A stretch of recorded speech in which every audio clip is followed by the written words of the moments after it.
This is a quick tutorial on how to use the following actions: the skin scrub action, the eye whites action, the eye pop action, and the chapstick action. So we'll start with the skin scrub action. But before we even do that, I would like to give you a few little pointers. Use the spot healing brush tool. You can quick key it with J, and just anything you see. Why did it take it off that? Anything you see that seems a little bit bigger than you want it to be, that seems like it stands out more than something else, just click on it with the spot healing brush. It'll take off those bigger blemishes or moles or anything that you're not into on the picture. It doesn't have to be major, but it can be. Anyway, so once you do that, go ahead and hit the skin scrub action and hit play. Now, I know a lot of people don't know this, but when you're wanting to install an action, it's very, very simple.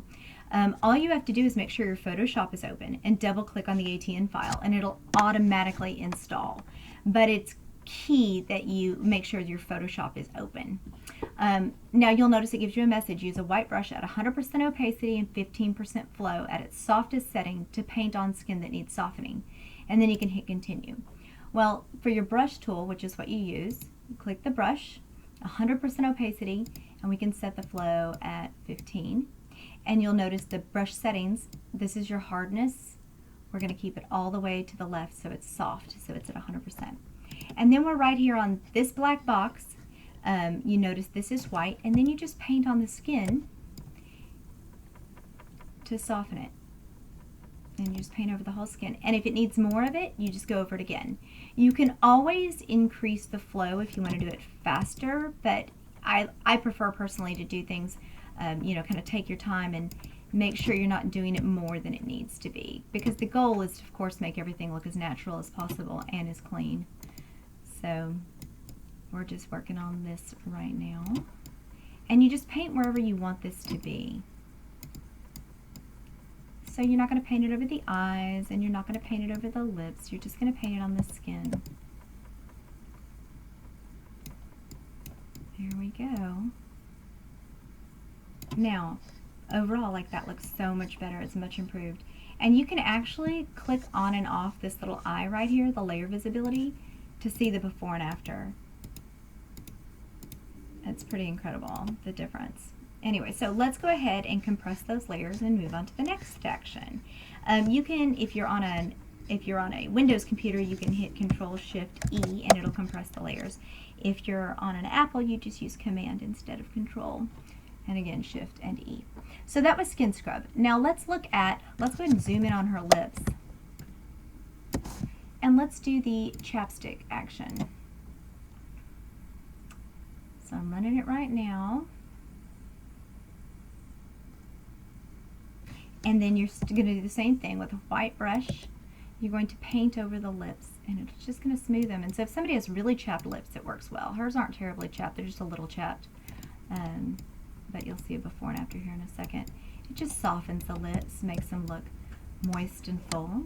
Now look, we can see a little before and after by clicking this eye. Way softer, not nearly as harsh. Now we're going to Shift Control-E to compress those layers. So we've got skin scrub and chapstick done. Now let's look at eye whites. You see here where there's pink and a little bit of yellowing? This takes that out. So we're going to just paint it right on. Just right there. It doesn't change anything other than just taking that pink and redness out of this, right? So let's look. So before and after. Click. After.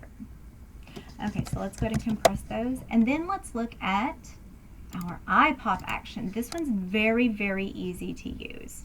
And so it'll come up with its own little set of instructions. So you don't really need me to explain it to you, but basically the same thing. Use your brush, use it on the white.